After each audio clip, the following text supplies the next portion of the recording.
Biku Sangga yang saya hormati, para samanera, Romo, Ramani Pandita, Bapak, Ibu, Pasaka Upasika sekalian, selamat pagi, Namo Buddhaya.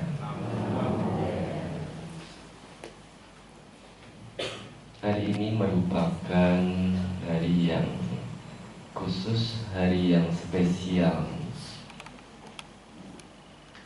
Kita bersama-sama berkumpul di Wihara Dhammacaku Bogor ini. Dan ini barangkali juga untuk yang pertama kalinya perayaan Asada yang dilakukan pada hari ini bertepatan dengan hari masuk Wasa. Asada Punami Puja atau Asalha Punami Puja merupakan dua kata. Asalha artinya bulan 8. Punami atau Punami ini mengacu kepada bulan terang, bulan purnama. Dan puja adalah penghormatan yang dilakukan pada bulan ke-8. Jadi kalau kita mengartikan Asalha Punami Puja, penghormatan yang dilakukan pada bulan ke-8. Kalau sekarang ini secara umum ada bulan ke-7, tapi Asalha beda dengan bulan-bulan pada umumnya. Penghormatan yang dilakukan untuk mengenang, untuk memperingati bulan 8 pada waktu itu, 2 bulan setelah Trisuci Waisak, yaitu Asalha. Apa yang kita peringati pada bulan Asalha ini, sebagian kita sudah paham, sudah mengerti, yang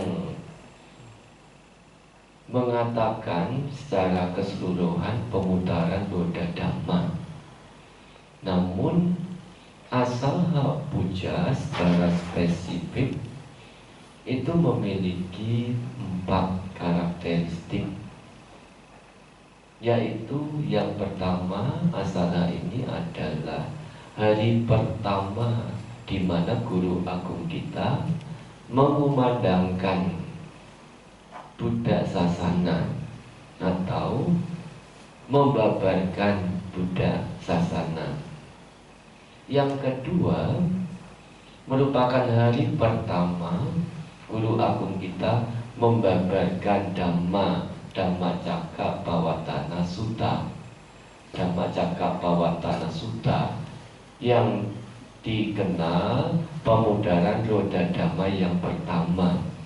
Yang pertama kalinya, sebagaimana yang Bapak Ibu tadi bacakan bersama-sama, Dhammacakkappavattana Sutta merupakan khotbah pertama kali dari Guru Agung kita Buddha Gautama yang diajarkan kepada Pancawakya dan legondanya Bapak, Badia, Mahanama dan Asaji. 5 orang petapa itu. Yang ketiga, karakteristik yang ketiga adalah hari Asalha merupakan hari pertama munculnya Arya Sawaka. Arya Sawaka Sanggu atau Arya Sawaka, murid dari Guru Agung kita, yang memohon ditasbihkan, diupasampada menjadi biku dan mendapatkan upasampada dengan tehi biku upasampada. Dan itu adalah hari pertama kalinya Arya Sawaka muncul di dunia. Dan yang terakhir, keempat, merupakan hari pertama munculnya Tiratana, Buddha, Dhamma, dan Sangha. Jadi 4 karakteristik inilah yang kita peringati setiap hari Asalha. Di depan tadi saya sampaikan bahwa hari ini termasuk hari spesial khusus dan baru pertama kalinya diadakan oleh Wihara Dhammacaku. Kalau biasanya waktunya itu adalah mungkin sudah berlalu beberapa hari, beberapa minggu, tapi hari ini adalah bertepatan dengan hari masuk wasa. Asalha Puja, 1 hari setelah Asalha Puja itu disebut sebagai hari masuk wasa, di mana para biku bertekad untuk berdiam selama 3 bulan di satu tempat. Dan perayaan Asada hari ini dapat dihadiri oleh banyak pabacita, ya, para biku dan samanera yang jumlahnya cukup banyak untuk di Dhammacaku, ya. Kalau di Gunung Sidul kan masih sedikit. Ya, di Dhammacaku pertama kalinya juga ada putra dari Dhammacaku yang ikut mengenakan jubah kuning.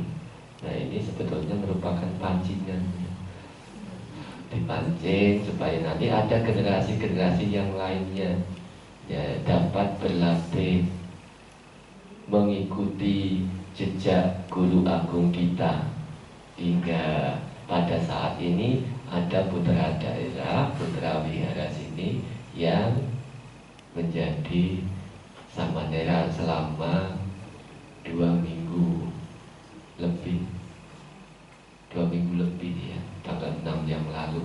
Ya, kalau nanti mau bertahan 3 bulan, ya berarti tambah 3 bulan. Ya, Bapak Ibu Pasaka Upasika sekalian, apa yang diajarkan oleh guru agung kita, mulai dari Dhammacakkappavattana Sutta yang sebagian besar kita juga sudah mengetahui cara inti dari Dhammacakkappavattana Sutta adalah untuk menghindari kesenangan indriawi dan penyiksaan diri. Kemudian diajarkan mengenai Cattari Arya Sajani atau 4 kebenaran Arya.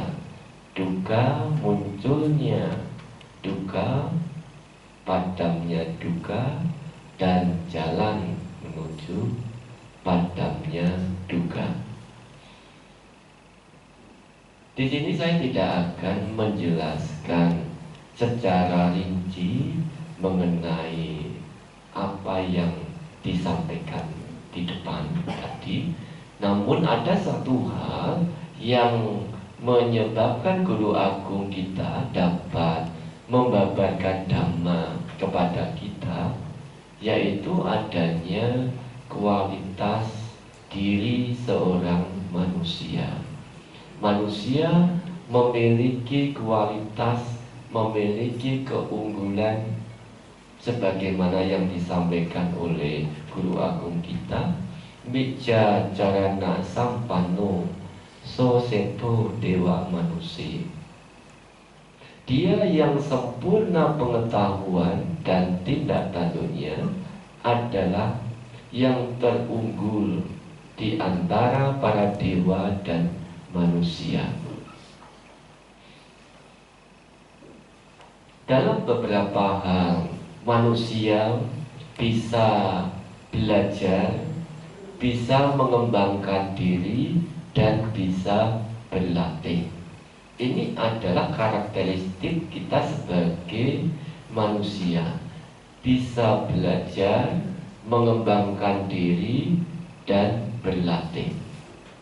Kalau kita melihat sekeliling kita, ada binatang-binatang, misalnya ada ayam. Ayam begitu bertelur, telurnya itu pecah menjadi anak ayam. Anak ayam untuk bisa berjalan, berlari mengikuti induknya tidak perlu dilatih, tidak perlu diajari. Ayam akan bisa berjalan, akan bisa berlari sesuai dengan sifat alami dari binatang itu. Dan bau sapi juga demikian, begitu lahir tidak ada induk sapi yang kemudian mengangkat anak sapi diajari untuk berjalan. Pernah melihat? Tidak pernah melihat anak sapi diajari oleh induknya untuk berjalan. Tapi ada beberapa binatang dalam mengembangkan skillnya harus dilatih oleh orang lain, oleh manusia. Seperti gajah. Kalau Bapak Ibu pernah lihat di tempat-tempat akrobat, gajah bisa main bola, bisa melukis. Hanya gajah-gajah tertentu yang sudah dilatih akan dapat melakukan pekerjaan-pekerjaan yang secara umum manusia melihat itu menjadi takjub. Ya, gajah bisa menggambar, gajah bisa nendang bola dan sebagainya. Tapi binatang itu hanya bisa melatih dirinya pada tingkat-tingkat tertentu saja, pada batasan-batasan tertentu saja. Sedangkan manusia memiliki 3 karakteristik: belajar, mengembangkan diri, dan berlatih. Coba kalau ibu-ibu melahirkan, baru melahirkan, anaknya tidak digendong, tidak diajari berjalan, kira-kira bisa berjalan tidak? Tidak bisa berjalan. Ya. Tidak diajari bicara, tidak bisa berbicara juga. Jadi manusia ini perlu diajari, ya, perlu belajar dan diajari, dilatih, baru dia bisa mengembangkan dirinya. Manusia yang tidak mau belajar, tidak mau mengembangkan diri, tidak sempurna dalam pengetahuan, maka di dalam masyarakat itu dia akan menjadi terkucilkan. Tapi seseorang yang memiliki kualitas diri, kualitas skill yang cukup, meskipun itu di dunia, misalnya dalam belajar, dalam pendidikan dia punya skill, punya kelebihan, maka di masyarakat dia akan ditempatkan di tempat yang cukup, ya, cukup dan hormat. Ya, misalnya seseorang yang tidak pernah belajar, tidak mungkin dia akan bisa belajar di tempat yang lebih baik. Tapi mereka yang belajar mampu mengembangkan skill, ya, mampu mengembangkan bakatnya, maka dia bisa menempati tempat yang terhormat dalam masyarakat ini. Jadi manusia itu adalah makhluk yang bisa mengembangkan diri. Jangan sampai kita pernah mengatakan, saya kan memang dari lahir seperti ini, Bani, saya nggak bisa apa-apa, ya, saya disuruh baca-baca seperti Bu Nani juga nggak bisa, misalnya, ya. Tidak ada yang tidak bisa. Semua orang bisa. Saya disuruh mimpi, tidak bisa kan? Tidak ada yang tidak bisa. Semua orang itu bisa. Karena punya 3 karakteristik tadi. Tidak ada orang yang manusia yang dikatakan dari lahir begini ya begini terus, miskin ya miskin terus, bodoh ya bodoh terus. Tidak ada. Karena karakteristik manusia tadi itu bisa meningkatkan diri, mengembangkan diri melalui pelatihan-pelatihan. Ya, seperti pada saat ini ada putra, ada teman kita yang menjadi babajita, menjadi samanera, menjadi biku. Orang lain bisa menjadi samanera, saya juga bisa menjadi. Nanti saya mau ikut jadi samanera. Ya, kira-kira ada lagi enggak? Nah itu kalau itu nanti dulu kan ya. Kalau yang lain saya mau, tapi kalau yang pakai kuning-kuning, ya pakai jubah ini saya masih punya. Sebetulnya sih saya mau, tapi ya, sebetulnya saya mau, tapinya ini ya, ada tapinya. Jadi kalau anak-anak muda lihat temennya pakai jubah kuning, ya, ada keinginan tergerak untuk mengikuti, ya. Karena apa? Dasar dari setiap manusia itu begitu melihat sesuatu ingin belajar. Seperti para mahasiswa melihat sesuatu pasti ingin mempelajari. Seperti teknologi, bagaimana kita bisa mengembangkan skill, bisa menggunakan teknologi seperti ini. Tidak hanya sekadar kita tahu kemudian kita tidak mau mengembangkan diri, ya. Jadi ini ada bagian dari karakteristik manusia itu yang bisa belajar, bisa mengembangkan diri, dan bisa melatih diri. Jadi kalau tiracana tadi, makhluk tiracana atau binatang, dia bisa dilatih hanya pada batasan tertentu saja. Tidak bisa lebih dari itu. Tapi manusia bisa mengembangkan diri dan bisa dilatih hingga batas yang paling tinggi. Bisa mengembangkan diri. Ada satu cerita, konon ada seorang anak perempuan, usianya masih 5 tahun. Dia menderita sakit panas. Kemudian karena sakitnya ini menyebabkan kakinya polio. Ya, polio itu seperti grup O itu ya. Ya. Anak perempuan umur 5 tahun. Tapi mamanya melatih dia nyapu, ngepel, masak, mengerjakan apa saja yang bisa dia kerjakan. Tetangganya yang lewat melihat mamanya kejam sekali. Anak seperti itu kok disuruh nyapu, ngepel, masak dan sebagainya. Mamanya tidak punya cinta kasih terhadap anaknya. Ya, betul ya? Betul ya? Mamanya mendengar tetangga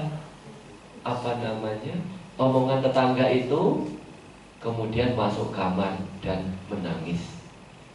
Selama ada saya, anak saya mungkin masih bisa bertahan, masih bisa hidup dengan baik. Tapi anak saya tidak akan bisa selamanya dengan saya. Bagaimanapun juga saya harus melatih anak saya agar kelak anak saya ini bisa mandiri.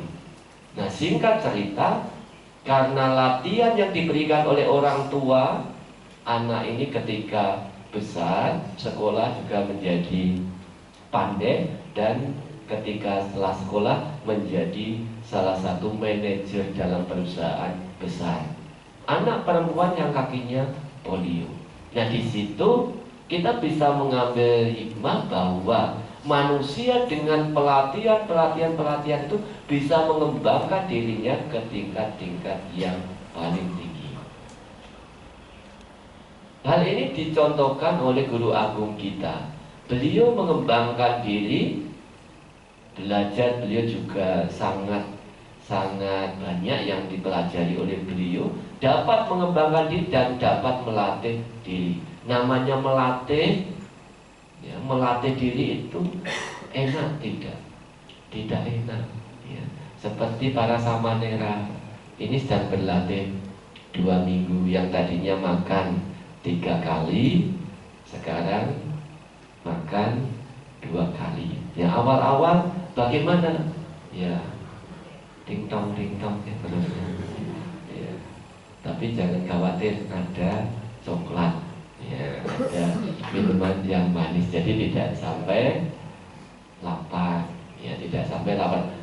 Setelah 5-6 hari atau 4-5 hari, yang tadinya waktu awal itu masih merasakan lapar sudah biasa, karena pada awal datang itu bertanya, Bandi, nanti malam masih dapat makan tidak?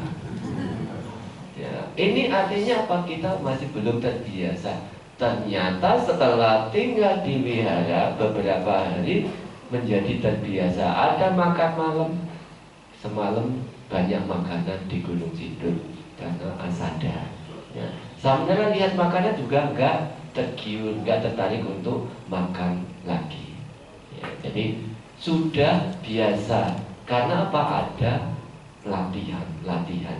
Jadi kalau Bapak Ibu ingin mempraktekkan sesuatu, harus berpikir dia bisa, saya juga bisa.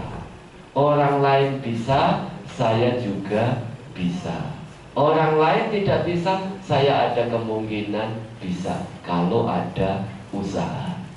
Ya, jadi usaha inilah melatih diri. Kalau kita tidak mau melatih diri, maka kedepannya kita akan terlambat untuk bisa berkembang.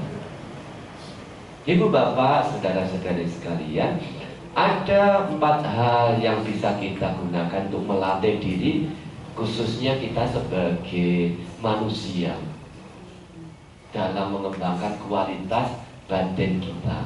Yang pertama adalah berhubungan dengan winaya, atau sering kita sebut dengan patimokkha samvara, pengendalian diri terhadap aturan winaya atau sila.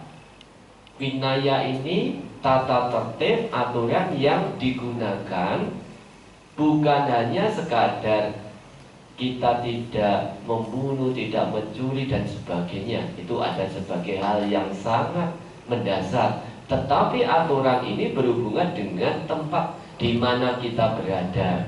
Misalnya kita ada di Bogor, di Wihara Dhamma Caku, tata tertibnya untuk puja bakti di sini tentu berbeda dengan di tempat lain.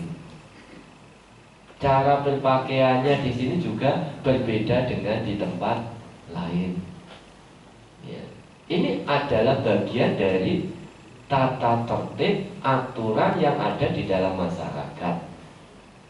Demikian juga pada saat kita berada di jalan, yang sangat terkenal di Indonesia kalau sedang naik motor, ya, kalau naik mobil mungkin masih bisa antri. Kalau naik motor mau tidak antri, serobot sana, serobot sini, ya. Tidak mau antri meskipun sedang macet, ya berusaha untuk cari jalur, kadang-kadang sampai membahayakan dirinya sendiri, melawan arah. Ya, jadi tidak sedikit yang kemudian yang naik mobil itu bilang, wah naik motor-motor di sini itu sangat susah banget. Dia tidak khawatir, tidak takut kalau nanti kecelakaan. Nah, kita yang menjadi takut kalau naik mobil.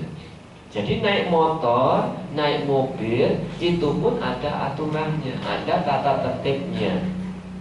bisa antri.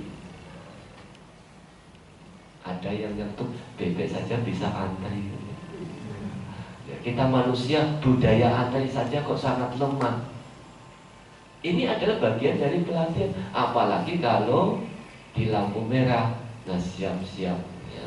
Siap-siap kalau sudah langsung hijau, belum hijau saja sudah digeber ya. Belum hijau langsung digeber.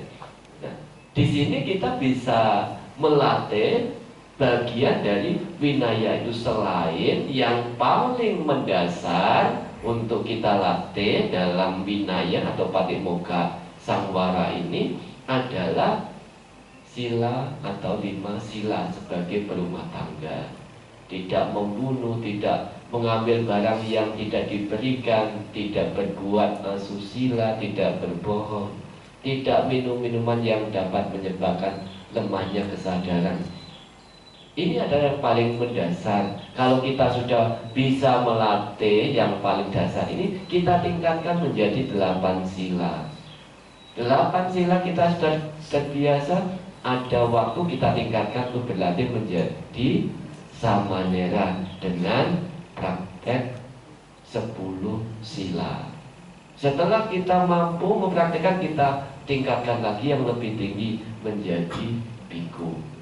Nah, ini adalah bagian cara pertama dalam praktek, yaitu mengikuti winaya atau aturan yang berlaku di dalam masyarakat tempat kita tinggal. Yang kedua adalah pelatihan terkait dengan indriya sangwara. Indriya sangwara, pengendalian terhadap indriya kita, mata, telinga, hidung, lidah, tubuh, dan pikiran kita. Kadang mata, telinga, kontak ya, mata kontak. Kita pergi ke salah satu toko, ke mall misalnya, ya ibu-ibu biasanya kalau lihat barang baru tertarik tidak? Senang ya, nah, kapan ya saya bisa beli? Nah, ini terkait dengan indriya sangwara. Nah, ini kebutuhan atau keinginan ya. Jadi indriya sangwara tanpa ada latihan, ini kita akan dituntun seperti arus keinginan ini akan menuntun kita, menyeret kita. Misalnya punya pakaian model terbaru yang sekarang, 2 bulan lagi muncul model baru lagi. Kira-kira tertarik tidak? Tertarik, cari lagi. Model baru lagi muncul 2 bulan kemudian, hingga tidak terbatas kita mengikutinya. Tapi kalau menjadi biku samanera, pakaiannya ya itu saja ya. Mau kemana saja pakaiannya ya itu ya. Jadi melihat pakaian-pakaian yang bagus juga tidak tertarik ya. Paling tidak dalam satu sisi sudah bisa menjaga indriya sangwara. Nah, bagaimana berarti saya bisa menjaga indriya sangwara? Soalnya pakaian itu bagus-bagus. Ada satu metode. Kalau kita melihat pakaian bagus, tertarik, ucapkan dalam hati, saya mau yang lebih bagus lagi 2 bulan. 2 bulan akan muncul yang baru lagi. 2 bulan kemudian ada yang baru, ucapkan lagi, nanti 2 bulan akan muncul yang baru lagi ya. Terus 2 bulan lagi akan muncul yang baru lagi. Akibatnya apa? Kita bisa mengendalikan ya. Jadi ini cara pertama untuk mengendalikan diri melalui indriya sangwara itu. Nanti apakah kita berumah tangga tidak boleh beli pakaian? Ya boleh ya, tidak ada yang melarang itu duit-duitnya dewe Pak ya. Ya, jadi ini adalah salah satu bentuk pengendalian indriya. Karena apa? Kalau ibu-ibu sering jalan kemudian tertarik dan suaminya barangkali tidak ada cukup materi untuk membeli itu, yang terjadi apa? Suami istri akhirnya bertengkar, ribut.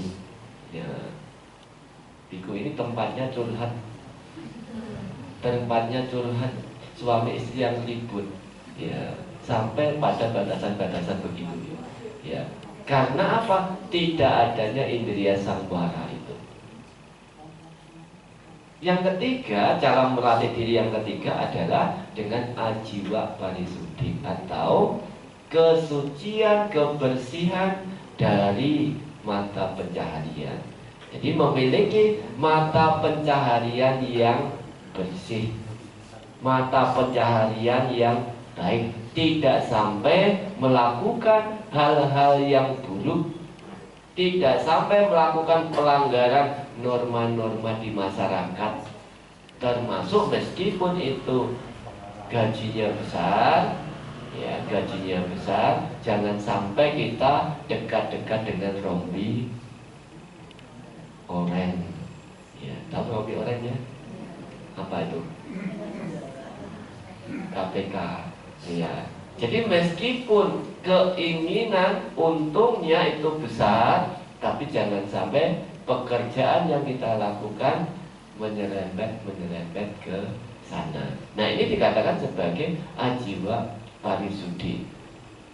Susah banget, masa ada untungnya segini kita tidak mau ikut-ikutan. Ya, biasanya sedikit saja, nggak apa-apa, sekali-sekali, nggak usah sampai berkali-kali, hanya sekali saja ikut. Satu kali ikut, kok enak ya, dari untungnya ini, oh bisa untuk beli ini, beli itu. Oh, berikutnya lagi ada apa namanya, ada ajakan lagi, mulai lagi dari pertama, kedua, ketiga, akhirnya menjadi satu kebiasaan, satu karakter. Kenapa karakter seperti itu bisa muncul? Karena tidak ada pelatihan melalui ajiwa parisuddhi ini. Jadi kalau ajiwa parisuddhi ini dilakukan dengan baik, tidak akan kekurangan apa yang disebut sebagai cuan. Ya, kita kadang-kadang sering saya mendengar umat mengatakan, Bante, kalau saya tidak berbohong, saya tidak dapat cuan, tidak dapat untung, sepi. Nah, coba pakai TikTok, ketopraknya yang di depan ramai. Ya. Jadi apa yang kita harus lakukan, kita jaga, kita latih dalam satu sisi. Ajiwa parisuddhi ini adalah bagian dari pelatihan diri. Ya. Yang terakhir, ya, pacaya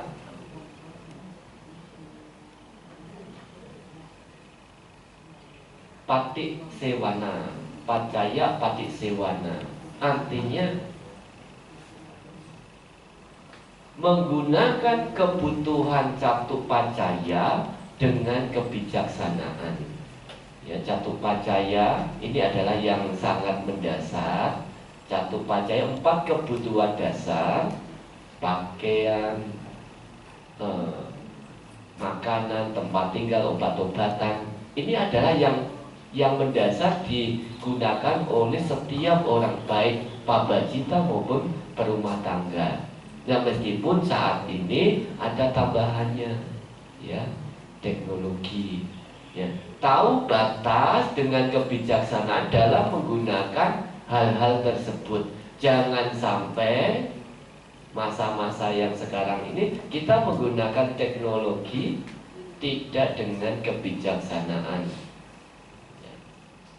Seperti yang disampaikan di depan, dalam menggunakan kebutuhan pokok catu pacaya itu, kita menggunakannya dengan kebijaksanaan. Misalnya dalam hal makan, makanan meskipun enak, tapi kita harus bisa melihat makanan ini cocok tidak untuk saya, sesuai tidak untuk saya.